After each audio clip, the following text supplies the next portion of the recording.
Yes? Was part of the reason that this was the British system because it was underground, and also were there more, I mean, the captains here were Queens.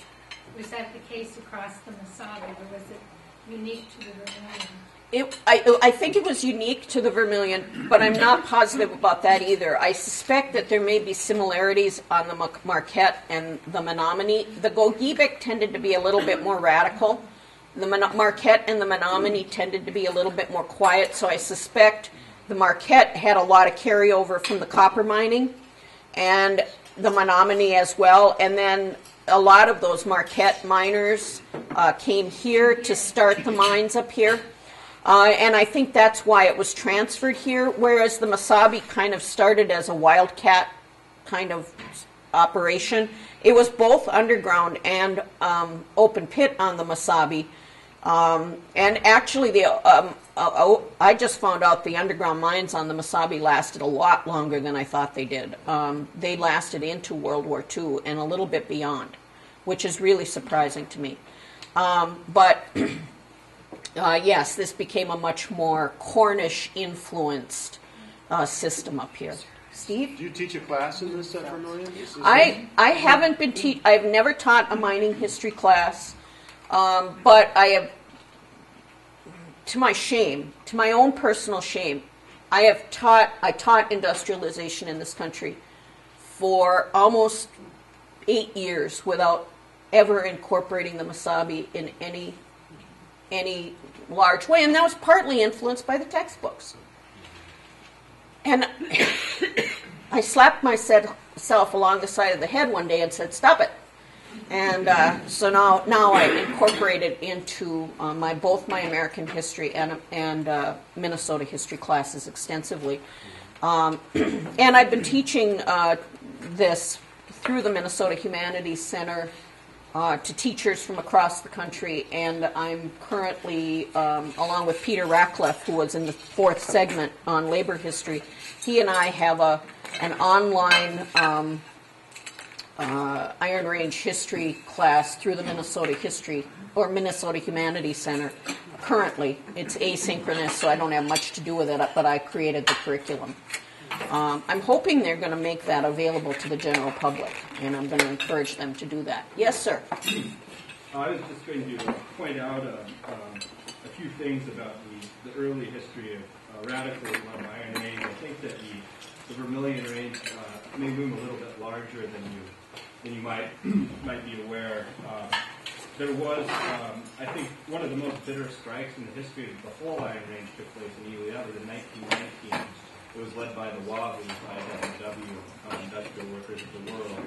And also in the Winton, the logging area, there continued to be. Mm-hmm. Also, the introduction of socialism on the Iron Range came through Finns that came to Ely. The old hospital building near the Cliffs, that was founded by a guy named Tanner, who was, I believe he's thought to be the first socialist on the Iron Range. He sort of introduced it out from there. The SNJP that you mentioned, I believe they started in Ely as well. They have a lending library. No, SNPJ actually started, I think, in Pittsburgh. Okay. Well, I mean, in Minnesota, though. But I mean, I'm not saying that you're wrong, but there may be a little bit more there to look at. But it was a really wonderful thought. I absolutely agree with you with everything you just said. That, yes, the Finns were active here. Dr. Tanner did start the Socialist Hospital. But in terms of blacklisting, that occurred here less. By 1919, one of the reasons why, even though there was a bitter strike here, they weren't blacklisted necessarily, is because by then immigration had slowed to a crawl, and the lack of unskilled miners had been, or the number of unskilled miners had been shut off. And one of the reasons the mining companies went to these paternalistic programs and these company unions was because they couldn't find enough unskilled laborers anymore to fill the mining ranks. And so they had to keep these men reasonably happy. And so, yes, I absolutely agree with you. And I agree that the other thing about that is you obviously know more about radicalism on the Vermilion than I do. Please do more. because it needs to be done. I know the Cayuna's radical history very, very well. I know the Massabi's generally well. I don't know enough about the Vermilion. And I just don't have enough hours in the day to do all three. But thank you. I appreciate that. And I'd like to talk to you afterwards. Anybody else? Just recent history. How do you see the results of our last election when we lost a Democratic? Well, I think there's. I always said, don't shut the cameras off.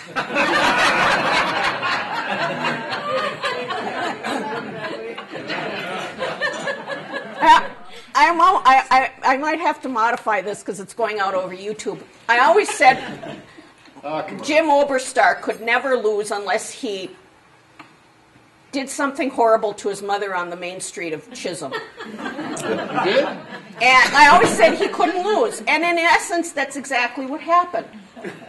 He didn't do it to his mother, but politics is very personal up here. If you ever want me to come back and tell you about the origins of Iron Range politics, I'll be happy to come back and talk about that too.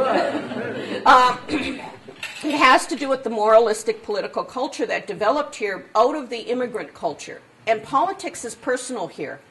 And people expect to be able to walk up to their congressman or their state senator or their state representative and tell them what they think. And I think what happened with Jim was he forgot that. And he stopped coming around enough to listen. So that people could see him on the streets and say, hey, Jim. And how many of you have ever called Tommy Rukavina Representative Rukavina? He's Tommy. And it's Dave or David. It's not Representative Dill. We don't, no. Roger, do you ever get called Mayor Scrubba? Only when they're mad. Only when they're mad. Politics is personal here, and I think Oberstar forgot that. And if you look at the vote totals on the Iron Range, he lost the Iron Range by 4,000 votes. Those were 4,000 people who were mad at him, and that was enough. He would have won if those 4,000 people had not been mad at him. And politics is personal, and that's the best explanation I can come up with for what happened to Jim Oberstar. In St. Louis County went more for Dayton than Hennepin County did. Yes. So we did not lose the Democratic No. here. We just got rid of it all times. Right. And he had just forgotten the rules. And I think that's a sad statement.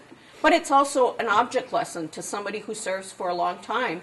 You cannot do that on the Iron Range and expect to survive. It won't work.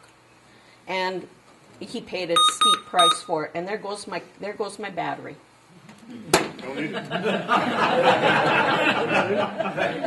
Any other comments or questions? Thank you for having me. Thank you, Pam.